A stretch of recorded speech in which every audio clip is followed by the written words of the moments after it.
He said, ones that I know would take a bullet for me and I'd take a bullet for them.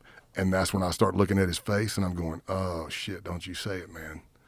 Don't you say it. And he says, and you're one of those people. So now I'm like, ugh. And he says the reason he didn't show up is because he felt so bad for what he had to do to me in the basement that night. He got so obliterated that night, he was passed out through the whole drug deal the next day. So that night when I called my wife, she says hello, and my first words are, or she's like, how's it going? How did it go? My first words are, I am a dick. I go, I am such a dick. This guy loves me. He cares about me. Now, that's the real side. That's the human side. Now, there might be, we don't train that way. We tell you, look, that's not you, but I'm still human. I'm out there. I'm surprised we hadn't said this yet. A lot of times if I'm speaking or teaching or whatever, I'll put up there, what does undercover mean to you? So I'll ask you, what do you think undercover is? You're pretending. Okay, you're pretending. You infiltrate an organization, pretend to be one of them. I get that a lot. I get lying. We hear acting. You're a character. Here is the definition of undercover work. You are building relationships that you're going to betray. And that sucks. If you look at it that way. Especially if you genuinely have something in common with these guys. Right. And you actually like their company. Now, don't get me wrong. If you haven't done anything illegal, well, then no, I'm really not. I mean, I guess I'm still betraying you because you thought I was somebody else, but we're not arresting you.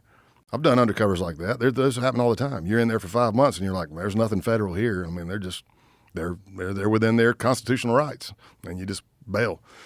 But you have to. You are basically building and betraying relationships, especially if you're gathering evidence of criminal activity. And you need to know how you're going to deal with that, rationalize that in your mind so it doesn't have an adverse impact on your psyche. And that's tough, I'll fast forward you a little bit. I crashed on that case for a 3-year period. I'd been going nonstop, and I'm not saying I'm tough. I met my threshold. I think your threshold changes every day, just like your comfort zone. Some days I take off jogging at 54 years old. Sometimes I take off running and I go, it's going to be a damn good day. I feel light, fluffy, floating on the clouds. Some days I take off running and I go, how long have I been running? 2 minutes. Damn. It's going to be a long day. So your comfort zone changes. I think your threshold changes, but I go into great detail in the book. But for 3 years, I had been doing too much. Well, I say doing too much, but even when I moved to Tennessee, I did too much again. I just learned how to balance it better. I'm a workaholic. I love working. I love doing it all. SWAT call-outs, running tactical schools here, case agent first, building cases, putting bad people in jail, undercover.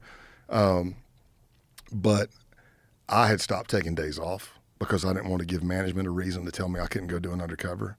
I'd just work through the weekend or be undercover through the weekend, come back, type up all my stuff, then run my cases, teaching all the tactics and firearms for McAllen and Brownsville agents, resident agents, which is just satellite offices out of San Antonio, on SWAT, running firearms for them, stuff like that. And I just stopped taking care of myself.